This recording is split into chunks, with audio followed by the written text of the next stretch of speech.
U.S. bans imports from 43 Chinese firms over forced labor charge. The Trump administration added 43 Chinese companies to a trade blacklist, accusing them of being implicated in the communist regime's human rights violations in the far western region of Xinjiang.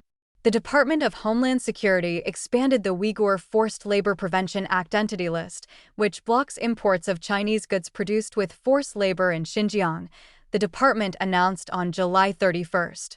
At least 1 million Uyghur and other Muslim minorities are believed to be held in a sprawling network of internment camps in Xinjiang, where the U.S. government has determined the Chinese Communist regime's repression constitutes genocide.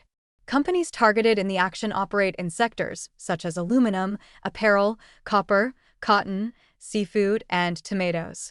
The additions represent the single largest expansion of the Uyghur Forced Labor Prevention Act entity list, established under a 2021 law, bringing the total number of banned companies to 187.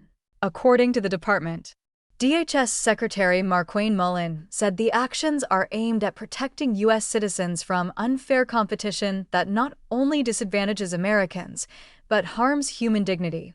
The American worker must not be undercut and cheated by foreign companies that use slave labor, Mullin said in a statement. Thomas Pigott, a State Department spokesperson, described the expansion of the trade blacklist as part of the Trump administration's efforts to remove forced labor from global supply chains. Forced labor distorts markets and allows foreign actors to abuse the global trading system, Pigott said in a statement.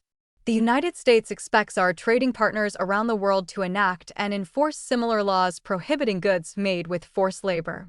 Among the companies targeted are Shandong Gold Mining, the country's major gold producer, Xinjiang Nuziline Biopharmaceutical, a chemical manufacturer, and Xinjiang Tianhongji Technology, which makes materials used in lithium battery manufacturing. The list also includes Tianshan Aluminum, one of the largest aluminum producers in the region, which human rights advocates have linked to the Xinjiang Production and Construction Corps, a regional paramilitary group sanctioned by Washington over serious human rights violations. The DHS said in a July 31st notice that the company and 7 of its subsidiaries were added to the blacklist because the U.S. government has evidence that they source key materials from Xinjiang.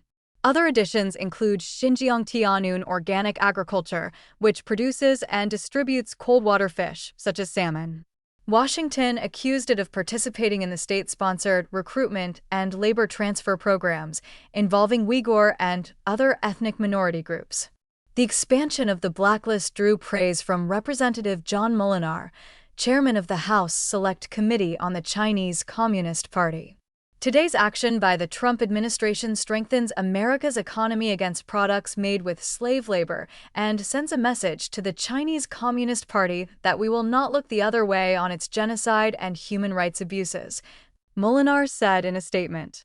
Moolenaar noted that the House panel will continue to push for the enforcement of U.S. laws against forced labor in Xinjiang. We are a freedom-loving country, and we will not allow China to export products made with slave labor into our country, he said.